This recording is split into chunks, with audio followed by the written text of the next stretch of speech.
Hi friends, இந்த வீடியோவில் என்ன பார்க்க போகிறோம் அப்படின்னு பார்த்தீங்கன்னா, நான் லாஸ்ட் வீடியோவுக்கு முந்தின ஒரு வீடியோ போட்டிருப்பேன். அதில் வந்து என் என்எஸில் இந்த மாதிரி நிறைய ப்ராப்ளம் இருக்குது அப்படின்னு நான் சொல்லியிருந்தேன். அந்த ப்ராப்ளம்லாம் சொல்லிவிட்டு அதுக்கப்புறம் நான் சர்வீஸ் சென்டரில் விட்டுட்டு இந்த ப்ராப்ளம்லாம் எனக்கு ஃபிக்ஸ் ஆகிடுச்சா அப்படிங்கிறத பற்றி வீடியோ போடுறேன் அப்படின்னா அந்த வீடியோ தான் இந்த வீடியோ. பழைய வீடியோ நீங்கள் செக் பண்ணிட்டு இந்த வீடியோ பார்க்க வாங்க, அப்போ தான் உங்களுக்கு புரியும். வீடியோ லிங்க் டிஸ்கிரிப்ஷனில் இருக்குது, அதை செக் பண்ணிட்டு இந்த வீடியோ பார்க்க வாங்க. நான் வந்து இந்த மாதிரி நிறைய ப்ராப்ளம் இருக்குது அப்படின்னு சொல்லி வீடியோ போட்டதும் நிறைய பேர் வந்து என்எஸ்னா வேஸ்ட், என்எஸ்னா அப்படி தான் இருக்கும் அப்படி இப்படின்னு கமெண்ட் பண்ணியிருந்தீங்க. அவங்க எல்லாத்துக்கும் இது வந்து ஒரு ரிப்ளை வீடியோவாக இருக்க போது இந்த வீடியோ வந்து ஃபுல்லாக பாருங்கள், கண்டிப்பாக உங்களுக்கு யூஸ்ஃபுல்லாக இருக்கும். என்எஸில் வந்து ப்ராப்ளம் வந்துச்சு, அதை நான் எப்படி ஃபிக்ஸ் பண்ணேன் அப்படிங்கிறத பற்றி இந்த வீடியோவில் டீட்டெயிலாக சொல்லியிருப்பேன். அதுக்கப்புறம் வந்து என் வண்டியில் வந்து இப்போ ECU அப்டேட் பண்ணியிருக்காங்க, அதை பற்றியும் வீடியோ முடியறதுக்குள்ளே டீட்டெயிலாக உங்களுக்கு எக்ஸ்பிளைன் பண்ணுறேன். ECU அப்டேட்னா என்ன அப்படிங்கிறத பற்றியும் நான் இந்த வீடியோவில் டீட்டெயிலாக சொல்கிறேன். ECUனா என்ன அப்படிங்கிறதுக்கு தனியாக வீடியோ போடுறேன். அந்த வீடியோ வந்து முடிஞ்சளவுக்கு சீக்கிரமாக போடுறேன். அந்த வீடியோவில் இன்னும் டீட்டெயிலாக நான் ECU பற்றி அந்த வீடியோ பார்த்திங்கன்னா நான் சண்டே அப்லோட் பண்ணியிருப்பேன். பட் ஆனால் வந்து நான் டியூஸ்டே தான் சர்வீஸ் சென்டரில் விட்டேன். நான் வந்து எடுத்த ஷோரூம் சர்வீஸ் சென்டரில் விட்டல, நான் மெயின் பிரான்ச்சில் தான் விட்டேன். அவங்களே மெயின் பிரான்ச் எடுத்துகிட்டு போயிருங்க அப்படின்னு சொல்லிட்டாங்க. அங்கே போய் தான் டியூஸ்டே சர்வீஸ் சென்டர் விட்டேன். 2 days என் வண்டி வச்சுருந்தாங்க. அவங்க ஃபிக்ஸ் பண்ணாங்களா இல்லையா அதை பற்றி டீட்டெயிலாக இந்த வீடியோக்குள்ளே பார்க்கலாம். வீடியோவை ஃபுல்லாக பாருங்கள். இந்த மாதிரி உங்களுக்கும் உங்கள் வண்டியில் ஏதாச்சும் ப்ராப்ளம் இருந்துச்சுன்னா இந்த வீடியோ கண்டிப்பாக உங்களுக்கு யூஸ்ஃபுல்லாக இருக்கும். உங்கள் ஃப்ரெண்ட்ஸ் யாருக்காச்சும் இந்த ப்ராப்ளம் இருந்துச்சுன்னா உங்களுக்கு இந்த வீடியோவை ஷேர் பண்ணுங்கள். வீடியோ பிடிச்சிருச்சுன்னா மறக்காமல் லைக் பண்ணுங்கள். சேனலுக்கு புதுசாக வந்துருந்தீங்கன்னா சப்ஸ்கிரைப் பண்ணிக்கோங்க. இந்த மாதிரி நிறையா வீடியோ நம்ம சேனலில் ரெகுலராக வரும். சப்ஸ்கிரைப் பண்ணாதவங்க சப்ஸ்கிரைப் பண்ணிக்கோங்க. நம்ம வந்து ஒரு 3K இந்த மந்த்லேயே போகலான்னு நினச்சேன், லாஸ்ட் மந்த்லேயே போகலான்னு நினச்சேன், போக முடியல. உங்கள் கையில் தான் இருக்குது. ஸோ வாங்க வீடியோக்குள்ளே போகலாம்.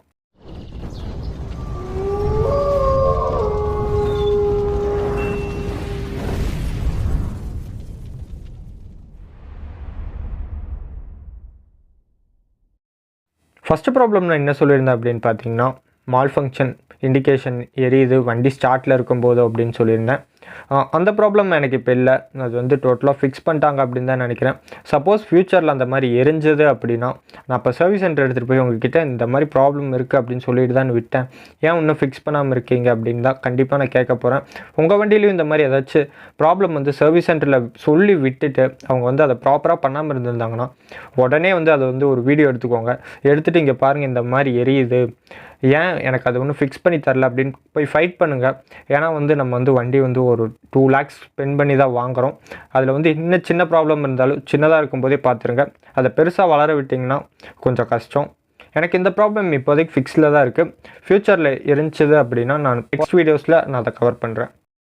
நெக்ஸ்ட் ப்ராப்ளம் என்ன சொல்லியிருந்தேன் அப்படின்னு பார்த்தீங்கன்னா, இந்த ஸ்பீடோமீட்டர் கன்சோலில் வந்து அதிகமாக ஸ்க்ராட்ச் வருது. உங்களுக்கு யாருக்காச்சும் ஸ்க்ரீன் ப்ரொடெக்டர் இதுக்கு கிடச்சிது அப்படின்னா எனக்கு இன்ஸ்டாகிராமில் மெசேஜ் பண்ணுங்கள் அப்படின்னு தான் 2 பேர் பண்ணியிருந்தீங்க. ரொம்ப தேங்க்ஸ் ஃப்ரெண்ட்ஸ். அவங்க பேர் எனக்கு சரியாக ஞாபகம் இல்லை, அவங்க பண்ணியிருந்தாங்க. இப்போ இந்த ஸ்கின் ப்ரொடெக்டர் எங்கே கிடைக்கிது அப்படிங்கிறது எனக்கு டீட்டெயில் தெரியும். இந்த ஸ்க்ரீன் ப்ரொடெக்டர் நான் வந்ததும் இன்ஸ்டாவில் ஸ்டோரி போட்டிருந்தேன், நிறையா பேர் லிங்க் வாங்கினீங்க. பட் ஆனால் வந்து நான் உங்களுக்கு இந்த ஸ்க்ரீன் ப்ரொடெக்டர் பர்ச்சேஸ் பண்ணிட்டு எப்போ இருக்குது குவாலிட்டி, 500 rupees வருது, அதுக்கு ஒர்த்தா அப்படிங்கிறத நான் இன்ஸ்டால் பண்ணி இன்ஸ்டாலேஷனோட வீடியோ கண்டிப்பாக உங்களுக்கு போடுறேன். அதுக்கப்புறம் வந்து என்னோடய ரிவ்யூவை பார்த்துட்டு நீங்கள் வாங்காதனாலும் வாங்கிக்கலாம். நெக்ஸ்ட் ப்ராப்ளம் என்ன சொல்லியிருந்தேன் அப்படின்னு பார்த்தீங்கன்னா, செல்ஃப் ஸ்டார்ட் வந்து சம்டைம்ஸ் நியூட்ரலில் இருந்தாலும் வண்டியோட இக்னிஷன் கில் சுவிட்ச் ரெண்டுமே ஆனில் இருந்தாலும் சம்டைம்ஸ் ஸ்டார்ட் ஆக மாட்டேங்குது அப்படின்னு. அந்த ப்ராப்ளம் ஃபிக்ஸ் ஆயிடுச்சு அப்படின்னு கேட்டிங்கன்னா அந்த ப்ராப்ளம் டோட்டலாக ஃபிக்ஸ் ஆயிடுச்சு. நான் வந்து வண்டியை எடுத்து டியூஸ்டே எடுத்தேன்னா இப்போ வந்து ஒரு 1 week கிட்ட ஆக போகுது. 1 weekமே அந்த இஷ்யூ நான் இப்போ வரைக்கும் ஃபேஸ் பண்ண கிடையாது. அந்த ப்ராப்ளம் வந்து டோட்டலாக ஃபிக்ஸ் பண்ணிட்டாங்க. எனக்கு வந்து இப்போ வரைக்கும் அந்த ப்ராப்ளம் இல்லை. அதே மாதிரி கிளச்சை விட்டாலும் ஆஃப் ஆகுது அப்படின்னு சொல்லியிருந்தேன், அந்த ப்ராப்ளமும் எனக்கு இப்போ சுத்தமாக இல்லை. பட் ஆனால் வந்து இதுக்கு வந்து என்ன பண்ணாங்க அப்படிங்கிறது எனக்கு தெரில. அந்த ப்ராப்ளம் ஃபிக்ஸ் பண்ணிட்டாங்க. இப்போ வரைக்கும் அந்த ப்ராப்ளம் எனக்கு வந்ததில்லை. நெக்ஸ்ட் என்ன ப்ராப்ளம் சொல்லியிருந்தேன் அப்படின்னு பார்த்தீங்கன்னா, ஃப்ரண்ட் பிரேக் வந்து அப்பப்போ லாக் ஆகிடுது. பின்னாடி பிரேக்கோட பைட் வந்து நல்லாவே கம்மியாயிடுச்சு. அப்புறம் வந்து அந்த பெடல் வந்து கொஞ்சம் மேலே இருக்க மாதிரி ஃபீல் ஆகுது அப்படின்னு சொல்லியிருந்தேன். இப்போ வந்து முன்னாடி பிரேக் வந்து அந்த இஷ்யூவே இல்லை. இந்த 1 week வந்து எனக்கு முன்னாடி பிரேக் வந்து ஸ்ட்ரக்காகவும் இல்லை, லாக்காகவும் இல்லை. அதுக்கப்புறம் பின்னாடி பிரேக் பார்த்திங்கன்னா அட்ஜஸ்ட் பண்ணி கொடுத்தாங்க. அவங்க பண்ண மறந்துட்டாங்க. நான் வண்டி எடுக்கும்போது ஓட்டி பார்த்துட்டு சொன்னேன், அப்போ உடனே பண்ணி கொடுத்துட்டாங்க. பின்னாடி பிரேக்கோட பைட்டும் இப்போ ஓகேவாக தான் இருக்குது. அந்த பெடல் மட்டும் என்ன ரீசன் சொன்னாங்க அப்படின்னு பார்த்தீங்கன்னா, அதுக்கு மேலே அந்த பெடலை வந்து கீழே தள்ளி வைக்க முடியாது, அப்படி கீழே வச்சா உங்களுக்கு வந்து பிரேக் எப்போயுமே பிடிச்சிக்கிட்டு இருக்க மாதிரி இருக்கும் அப்படின்ட்டாங்க. ஸோ ஓகே அப்படின்ட்டு நான் இப்போ பிரேக்கிங் பைட்டு ஓகேவாக தான் இருக்குது. பிரேக் பண்ணும்போது கொஞ்சம் கஷ்டமாக இருக்குது. எனக்கு மட்டும்தான் அந்த இஷ்யூ அப்படின்னு தெரில. உங்களுக்கு அந்த இஷ்யூ இருந்துச்சுன்னா கமெண்ட் பண்ணுங்கள். எனக்கு மட்டும்தான் இருக்கா அப்படிங்கிறது எனக்கு தெரில. நெக்ஸ்ட் ப்ராப்ளம் பார்த்தீங்கன்னா மைலேஜ் ட்ராப் இருக்குது அப்படின்னு சொல்லியிருந்தேன். ஒரு 28 கிட்ட தான் மைலேஜ் கிடைக்குது அந்த மாதிரி சொல்லியிருந்தேன். இப்போ எப்படி இருக்குது அப்படின்னு பார்த்தீங்கன்னா நான் அதே மாதிரி தான் 100க்கு தான் பெட்ரோல் அடிப்பேன். ஏன்னு பார்த்தீங்கன்னா பட்ஜெட் ப்ராப்ளம். பெட்ரோல் ரேட் இப்போ 93 சம்திங்கில் இருக்குது. நான் எப்போவுமே 100க்கு தான் பெட்ரோல் அடிப்பேன். 100க்கு பெட்ரோல் அடித்து இப்போ பார்த்தீங்கன்னா ஒரு 35+ அந்த மாதிரி கிடைக்கிற மாதிரி இருக்குது. நான் 35 வந்ததுமே பெட்ரோல் அடிச்சிட்டேன். அதனால எனக்கு கரெக்டாக தெரில. இப்போ வந்து என்னால் மைலேஜ் டெஸ்ட் பண்ண முடியல. ஏன்னு பார்த்தீங்கன்னா நான் வந்து 100க்கு பெட்ரோல் அடித்தேன்னா ஒரு 2 டேஸ் ஓட்டுவேன். நான் வந்து ஒவ்வொரு டைமும் வண்டியை நிறுத்தி உங்களுக்கு வீடியோ பண்ண முடியல. நான் வந்து கண்டிப்பாக முடிஞ்ச அளவுக்கு டேங்க் ஃபில் பண்ணி தான் மைலேஜ் டெஸ்ட் பண்ணணுன்னு இருக்கேன். இப்போ செம பட்ஜெட் ப்ராப்ளம். டேங்க் ஃபில் பண்ணணும்னா இப்போ 1000 ஆயிரும். அதுதான் இப்போ மேட்ரு. உங்களுக்கு முடிஞ்ச அளவுக்கு டேங்க் ஃபில் பண்ணிட்டு மைலேஜ் டெஸ்ட் பண்ணுறேன். ஏன்னா வந்து அப்போ தான் கரெக்டான மைலேஜ் வந்து வண்டி காமிக்கும். ஃபியூல் இன்ஜெக்ஷன் வண்டி எல்லாமே அப்படி தான் செக் பண்ணணும். உங்கள் வண்டியை அந்த மாதிரி செக் பண்ணணும் அப்படின்னு நினச்சிங்கன்னா டேங்க் ஃபில் பண்ணிட்டு செக் பண்ணுங்கள். நான் முடிஞ்ச அளவுக்கு மைலேஜ் டெஸ்ட் வீடியோ சீக்கிரமாக போடுறேன். இப்போ எனக்கு மைலேஜ் ட்ராப் இருக்கா அப்படின்னு கேட்டிங்கன்னா எனக்கு சுத்தமாக இப்போ மைலேஜ் ட்ராப்பே இல்லை. அந்த ஒரு மாதிரி இழுக்கவும் அந்த ஃபீலிங்கும் இப்போ எனக்கு இருக்கிறதில்ல. அதே மாதிரி தான் பெட்ரோல் அடிச்சிட்ருக்கேன். எனக்கு மைலேஜ் ட்ராப்பும் இல்லை, எனக்கு அந்த இஷ்யூவும் இல்லை. இப்போ சர்வீஸ்க்கு அப்புறம் எனக்கு அந்த 2 இஷ்யூமே ஃபிக்ஸ் பண்ணி கொடுத்துட்டாங்க. இப்போ வரைக்கும் எந்த ப்ராப்ளமும் இல்லை. எனக்கு வந்து இன்னொரு ப்ராப்ளமும் இருந்துச்சு. அந்த வீடியோவில் வந்து நான் கவர் பண்ண மறந்துட்டேன். என்னன்னு பார்த்தீங்கன்னா இப்போ வந்து ஃபஸ்ட் கியரில் வந்து ஒரு 4000 RPM வரைக்கும் தாராளமாக போகும். அந்த ரொம்ப ரேவ் பண்ணுற மாதிரி அந்த ஃபீல் இருக்காது வண்டி வாங்கின புதுசில். எனக்கு இப்போ இடையில என்னாச்சு அப்படின்னு பார்த்தீங்கன்னா இப்போ ஃபஸ்ட் கியர்லேயே வந்து 3000 RPMக்கு மேலே போகணும்னா வண்டி ரொம்ப கஷ்டப்பட்டு ரொம்ப ரேவ் ஆகிற மாதிரி ஒரு ஃபீல் இருக்கும். இப்போ வந்து செகண்ட் கியரில் பார்த்தீங்கன்னா 6000 RPM வரைக்கும் தாராளமாக போகும். பட் ஆனால் வந்து எனக்கு அப்போ வந்து செகண்ட் கியரில் வந்து ஒரு 4000 RPMக்கு மேலேயே ரொம்ப ரேவ் ஆகிற மாதிரி இருக்கும். அந்த மாதிரி சீக்கிரமாக வண்டி வந்து கியர் மாற்ற சொல்லும். அந்த இஷ்யூவும் சொல்லி சர்வீஸ் சென்டரில் விட்டேன். இந்த டைம் எனக்கு அந்த இஷ்யூவும் டோட்டலாக ஃபிக்ஸ் பண்ணி கொடுத்துட்டாங்க. இப்போ பார்த்தீங்கன்னா எனக்கு அந்த ப்ராப்ளம் இல்லை. டக்குன்னு கியர் மாற்ற சொல்லும். அந்த ப்ராப்ளம் கிடையாது. அப்புறம் பார்த்தீங்கன்னா கியர் ஷிஃப்ட் வந்து நல்லாவே ஸ்மூத் ஆயிடுச்சு. என்எஸோட கியர் ஷிஃப்டிங் பார்த்தீங்கன்னா மீடியமாக தான் இருக்கும். ரொம்ப ஸ்மூத்தாகவும் இருக்காது, ரொம்ப ஹார்டாகவும் இருக்காது. பட் எனக்கு இடையில என்ன ஆயிடுச்சு அப்படின்னு பார்த்தீங்கன்னா ஒரு 4000 5000 கிலோமீட்டர் நான் ஓட்டும்போது பார்த்தீங்கன்னா கொஞ்சம் ஹார்டான மாதிரி இருந்துச்சு. இப்போ பார்த்தீங்கன்னா எனக்கு அந்த ப்ராப்ளமும் இல்லை. இப்போ அதுவும் ஃபிக்ஸ் பண்ணிட்டாங்க. கியர் ஷிஃப்ட் வந்து நல்லாவே ஸ்மூத் ஆயிடுச்சு. முதல்ல இருந்ததுக்கு இப்போ நல்லாவே டிஃப்ரென்ஸ் தெரியுது. அதுவும் இல்லாமல் இனிஷியல் பைட்டும் வந்து இப்போ நல்லா இம்ப்ரூவ் ஆகிருக்கு. எனக்கு அதை வந்து நல்லா ஃபீல் பண்ண முடியுது. என் வண்டியை வந்து 2 நாள் சர்வீஸ் சென்டரில் வச்சுருந்தாங்க. இது வரைக்கும் 2 நாள் என் வண்டியை விட்டு இருந்ததே இல்லை. நான் இன்ஸ்டாலும் கூட ஸ்டோரி போட்டிருந்தேன். பட் ஆனால் வந்து 2 நாள் வச்சுருந்துச்சு. எனக்கு எல்லா இஷ்யூமே வந்து மேக்ஸிமம் ஃபிக்ஸ் பண்ணி கொடுத்துட்டாங்க. இப்போ வந்து வண்டி இப்போ தான் எனக்கு ஓட்டுற மாதிரி இருக்குது. உண்மையாலுமே சர்வீஸ் சென்டரில் வந்து இந்த டைம் ஓகேவாக தான் பண்ணியிருக்காங்க. நான் ஃபஸ்ட் டைம் தான் அங்கே சர்வீஸ் விடுறேன். ராமநாதபுரம் பிரான்ச்சில். கோயம்புத்தூரில் இருக்கவங்க எல்லாத்துக்கும் தெரிஞ்சிருக்கும். இனிமேல் வந்து அங்கேயே சர்வீஸ் கண்டினியூ பண்ணலான் இருக்கேன். ஃப்ரீ சர்வீஸ் முடிகிற வரைக்கும். நான் வண்டியை வந்து மண்டே வந்து சர்வீஸ் சென்டர் எடுத்துகிட்டு போனேன். நான் எடுத்த ஷோரூமோட சர்வீஸ் சென்டருக்கு எடுத்துகிட்டு போனேன். எடுத்துகிட்டு போய் பார்த்தீங்கன்னா என்னாச்சு அப்படின்னு பார்த்தீங்கன்னா நான் வந்து இந்த மாதிரி ப்ராப்ளம் இருக்குது ப்ரோ, நான் உங்களுக்கு செகண்ட் சர்வீஸ்லன்னு சொல்லிட்டுருக்கேன், நீங்கள் இன்னும் ஃபிக்ஸ் பண்ணாமல் இருக்கீங்க அப்படின்னு. அவங்க வந்து கில் ஸ்விட்சை ஆஃப் பண்ணி ஆன் பண்ணி அதே மாதிரி ஸ்டார்ட் பண்ணாங்க ஒரு 5 டைம்ஸ் 6 டைம்ஸ். அதுக்கப்புறம் அப்போவே எனக்கு ஒரு மாதிரி ஆயிடுச்சு. ஏன்னா வந்து வண்டியை வந்து நம்ம முன்னாடியே இப்படி பண்ணுறாங்களே அப்படின்னு பேசிக்காக எல்லாத்துக்கும் இருக்கிறதா எனக்கும் இருந்துச்சு. அதுக்கப்புறம் அவங்க வந்து நல்லா தானே ப்ரோ இருக்குது அப்படின்னாங்க. அப்புறம் வந்து நான் வீடியோ இருக்குது ப்ரோ என்கிட்ட பாருங்கள் அப்படின்னு காமிச்சேன். பழைய வீடியோவில் அந்த வீடியோ இருக்கும் பாருங்கள், அந்த வீடியோவை காமிச்சேன். இந்த மாதிரி ப்ரோ அப்படின்னு அவங்க பார்த்துட்டு கிளச் ஸ்விட்ச் ப்ராப்ளமாக இருக்கும், நீங்கள் மெயின் பிரான்ச்சுக்கு எடுத்துகிட்டு போங்க, அப்போ தான் உங்களுக்கு ஈஸியாக வாரண்டி கிளைம் பண்ணி தருவாங்க அப்படின்னாங்க. நான் விட்டது பார்த்திங்கன்னா அங்கே மண்டே ஈவினிங் போயிருந்தேன். நான் எடுத்த ஷோரூம் சர்வீஸ் சென்டருக்கு. சரி ஓகே ஈவினிங் ஆகிடுச்சு, நாளைக்கு மார்னிங் கொண்டு போய் விட்டுக்கலாம் அப்படின்ட்டு நான் வீட்டுக்கு வந்துட்டேன். அப்புறம் வந்து டியூஸ்டே மார்னிங் என்னால் போக முடியல, ஈவினிங் தான் போனேன். போய் அங்கே போனது வந்து அவங்கக்கிட்ட இந்த மாதிரி ப்ராப்ளம் இருக்குது அப்படின்னு அவங்களும் ஒரு 10 டைம் கில் ஸ்விட்ச் ஆன் பண்ணி ஆஃப் பண்ணி ஸ்டார்ட் பண்ணாங்க. எனக்கு அதுவே ஒரு மாதிரி டென்ஷன் ஆயிடுச்சு.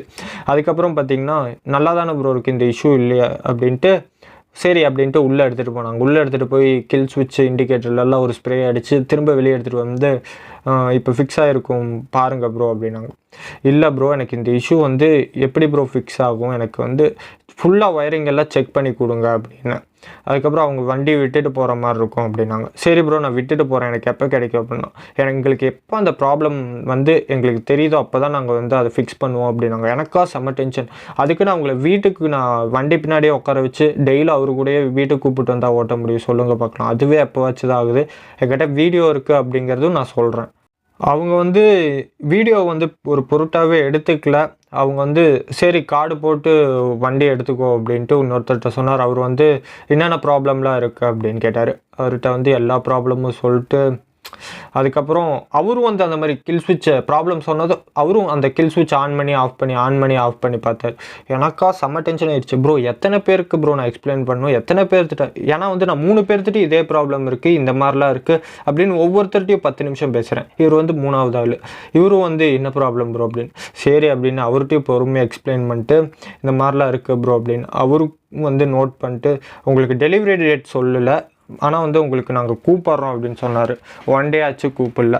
சக்கே நான் வந்து ஒரு நாள் ஆனதுக்கப்புறமே கால் பண்ணேன். ப்ரோ இல்லை ப்ரோ நாளைக்கு கால் பண்ணுங்கள், நாளைக்கு காலைல ஒரு 10 மணிக்கு கால் பண்ணுங்கள் அப்படின்னு. எப்போ இருந்தாலும் 10 மணிக்கு கால் பண்ணாலும் ஏதாச்சும் சொல்லுவாங்க அப்படின்ட்டு நான் ஈவினிங் கால் பண்ணேன்.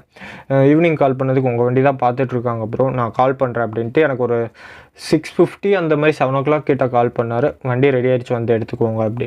அதுக்கப்புறம் வண்டியை ஓட்டி பார்த்தேன், ஓகேவா இருந்துச்சு. பின்னாடி பிரேக் மட்டும் எனக்கு அதே மாதிரி தான் இருந்துச்சு. அதுக்கப்புறம் என்ன ப்ரோ பின்னாடி பிரேக் பார்க்கலையா, அது பார்த்து கொடுங்க அப்படின்ட்டு அப்போவே எனக்கு என் முன்னாடியே அட்ஜஸ்ட் பண்ணி கொடுத்துட்டாங்க. அதுக்கப்புறம் பார்த்தீங்கன்னா நான் எந்த ஒரு சார்ஜஸுமே நான் பே பண்ணல. நான் வந்து வண்டியை போய் விட்டுட்டு வண்டியை எடுத்துகிட்டு வந்துட்டேன். நான் எந்த ஒரு சார்ஜஸுமே பே பண்ணல. ஏதாச்சும் சார்ஜஸ் வர மாதிரி இருந்துச்சுன்னா எனக்கு கால் பண்ணி கூப்பிடுங்க அப்படின்னு சொல்லிட்டேன். அதனால வந்து எந்த சார்ஜஸுமே எனக்கு கேட்கல அவங்க, நானும் பே பண்ணல. நான் சொல்லிவிட்ட எல்லா ப்ராப்ளமுமே மேக்ஸிமம் ஃபிக்ஸ் பண்ணி கொடுத்துட்டாங்க. இப்போ வரைக்கும் என் வண்டியில் எந்த மேஜர் இஷ்யூவும் கிடையாது. இப்போ வாங்க ECUவை பற்றி பார்க்கலாம். ECU வந்து இப்போ NSக்கும் RSக்கும் புதுசாக அப்டேட் வந்திருக்கு. யாராச்சும் வந்து பண்ணாமல் இருந்தீங்கன்னா கண்டிப்பாக போய் பண்ணிடுங்க. சர்வீஸ் சென்டர்லேயே மேக்ஸிமம் பண்ணுவாங்க. சர்வீஸ் சென்டர்லேயே போய் ECU அப்டேட் பண்ணிக்கோங்க. ECUங்கிறது ஒன்றும் இல்லை, என்ஜின் சர்க்கியூட் யூனிட் அப்படி இல்லாட்டி எலக்ட்ரிக் சர்க்கியூட் யூனிட். இதுதான் வந்து என்ஜினை வந்து கண்ட்ரோல் பண்ணுற யூனிட்டே. அதை பற்றி வந்து டீட்டெயிலாக நிறையா பேசணும், டெடிக்கேட்டடாக வீடியோ போடுறேன். ECU எப்படி அப்டேட் பண்ணுவாங்க அப்படின்னு பார்த்தீங்கன்னா ATM மிஷின் மாதிரி ஒன்று வச்சுருப்பாங்க. அதை வந்து இந்த ப்ளக்கு நான் இப்போ எடுக்கிறேன் பார்த்தீங்களா, அதை வந்து என்னால் கழட்ட முடியல. சரி கழட்டினா ஏதாச்சும் பிஞ்சிருமோ அப்படின்னு. அவங்க ஒழுங்காக கூட வைக்கல, நான் தான் அதை எல்லாமே உள்ளே வச்சு ஒழுங்காக வச்சேன். இதில் வந்து கனெக்ட் பண்ணிட்டு அந்த மிஷினில் வந்து அப்டேட் பண்ணுவாங்க. இப்போ எப்படி நம்ம வந்து ஃபோனெல்லாம் அப்டேட் பண்ணுறோம், சிஸ்டம் அப்டேட் அதே மாதிரி பண்ணுவாங்க. அதில் வந்து ஏதாச்சும் பக்ஸ் எல்லாம் இருந்துச்சுன்னா அந்த அப்டேட்டில் வந்து ஃபிக்ஸ் ஆயிரும். அதை தான் பண்ணாங்க. அது நீங்களும் பண்ணிக்கோங்க. நீங்கள் இப்போ யாராச்சும் BS6 வாங்கியிருந்தீங்க அப்படின்னா பண்ணிக்கோங்க. இப்போ வந்து ECU அப்டேட் பண்ணதுக்கப்புறம் பார்த்தீங்கன்னா ஐடல்லையே வந்து சம்டைம்ஸ் 2 RPM கிட்ட இருக்குது. அது வந்து இப்போ வந்து ECU அப்டேட்டில் வந்து அது அப்கிரேட் ஆகிருக்கு. மேக்ஸிமம் 2 RPMல தான் எப்போவுமே இருக்கும் அப்படிங்கிற மாதிரி சொல்லியிருந்தாங்க. இப்போ வந்து நீங்கள் யாராச்சும் புதுசாக NS/RS எடுத்திருந்தீங்க அப்படின்னா இந்த அப்டேட்டை வந்து பண்ணிடுங்க. சப்போஸ் வந்து உங்களுக்கு ஆல்ரெடி அப்டேட் பண்ணி தான் வண்டி கொடுத்தாங்க அப்படின்னா பிரச்சனை கிடையாது. அப்டேட் பண்ணாமல் இருந்திருந்தீங்கன்னா லேட்டஸ்ட் வெர்ஷனுக்கு அப்டேட் பண்ணிக்கோங்க. இந்த வீடியோவில் ஏதாச்சும் டவுட்ஸ் உங்களுக்கு இருந்துச்சு அப்படின்னா என்னோடய Instagram ID கீழே டிஸ்கிரிப்ஷனில் இருக்குது. டேரெக்டாக வந்து கேளுங்க, கண்டிப்பாக உங்களுக்கு ரிப்ளை பண்ணுவேன். இந்த வீடியோ வந்து இது வரைக்கும் பார்த்துருந்தீங்கன்னா ரொம்ப தேங்க்ஸ். இந்த வீடியோ பிடிச்சிருக்கும் அப்படின்னு நினைக்கிறேன். அப்படி பிடிச்சிருந்துச்சி அப்படின்னா மறக்காமல் லைக் பண்ணுங்கள், உங்கள் ஃப்ரெண்ட்ஸோட ஷேர் பண்ணுங்கள், அவங்களுக்கு யூஸ்ஃபுல்லாக இருக்கும். சேனலுக்கு புதுசாக வந்துருந்தீங்கன்னா மறக்காமல் சப்ஸ்கிரைப் பண்ணிக்கோங்க. இந்த மாதிரி நிறையா வீடியோ நம்ம சேனலில் ரெகுலராக வரும். Okay friends, bye, see you in next video.